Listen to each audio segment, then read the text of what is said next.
ग्वालियर चंबल में इन दिनों एक अजीब पैटर्न दिखाई दे रहा है।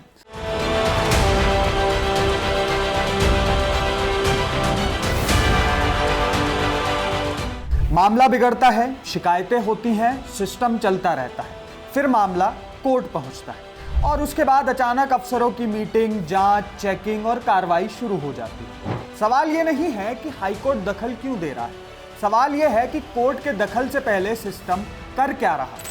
ग्वालियर की सड़कें इसका सबसे ताज़ा उदाहरण है। शहर में सड़कें खराब हुई, गड्ढों को लेकर लगातार शिकायतें हुई, बदहाली की तस्वीरें सामने आई, मामला हाईकोर्ट पहुंचा, तब सड़कों की सैंपलिंग, गुणवत्ता की जांच की बात हो रही है। यानी सड़क बनवाना भी सरकार का काम है, उसकी क्वालिटी देखना भी सरकारी एजेंसियों का काम है। लेकिन जब सड़क की हालत पर सवाल खड़े हुए तो जवाब तलाशने के लिए अदालत क्यों पहुंचना पड़ रहा है।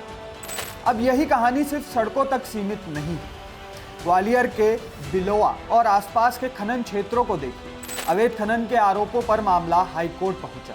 सुनवाई के दौरान प्रशासन की कार्यप्रणाली पर सवाल उठे, रिकॉर्ड और निगरानी व्यवस्था पर सवाल हुए।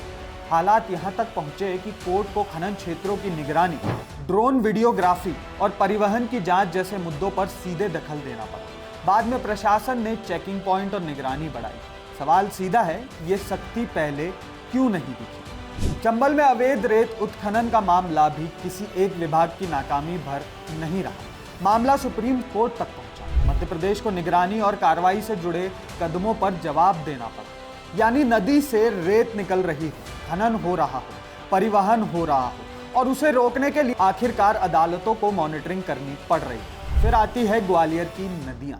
मुरार नदी को बचाने और उसके किनारों से अतिक्रमण हटाने का मामला भी हाईकोर्ट में पहुंचा। सुनवाई में सामने आया कि नदी के किनारों पर अतिक्रमण एक बड़ी बाधा है और प्रशासन को कार्रवाई करनी होगी। सवाल फिर वही, नदी धीरे धीरे खत्म हो रही है, अतिक्रमण बढ़ता रहा और कार्रवाई के लिए कोर्ट का इंतजार किया गया। सरकारी जमीन हो, मंदिरों की जमीन हो, पहाड़ियों पर अतिक्रमण हो या खनन, ग्वालियर चंबल में ऐसे कई मामले हैं जहां लड़ाई आखिरकार कोर्ट तक ही पहुंचती है।